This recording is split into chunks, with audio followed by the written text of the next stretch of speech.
25 yaşında Azərbaycanın ərazi bütövlüyü uğrunda öz canından keçən Bayramov Tapdıq Namiq oğlu 1998-ci il oktyabrın 31-də Quba rayonu Qonaqkənd qəsəbəsində anadan olub.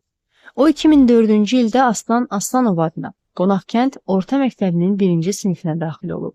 Tapdıq Bayramov 2015-ci ildə orta məktəbi başa vurduqdan bir müddət sonra Naxçıvan Muxtar Respublikasında yerləşən Ensaylı hərbi hissədə müddətli həqiqi hərbi xidmətə başlayıb. O, həqiqi hərbi xidmət dövründə aprel döyüşlərində iştirak edib. Onun vətənə olan sevgisi həyat yolunu hərb sənətindən salır. Tapdıq Bayramov Qusar rayonunda yerləşən Ensaylı hərbi hissədə işə başlayır. O, 2-ci Qarabağ müharibəsində Xocavənd, Cəbrayıl, Füzuli, Şuşanın azad edilməsi uğrunda gedən döyüşlərdə böyük şücaət göstərir.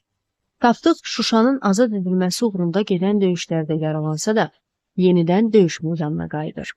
Tapdıq Bayramov 2-ci Qarabağ müharibəsində göstərdiyi şücaətə görə Azərbaycan Respublikasının prezidentinin sərəncamlarına əsasən Füzulinin, Cəbrayılın və Xocavəndin azad olunmasına görə medalları ilə təltif edilib.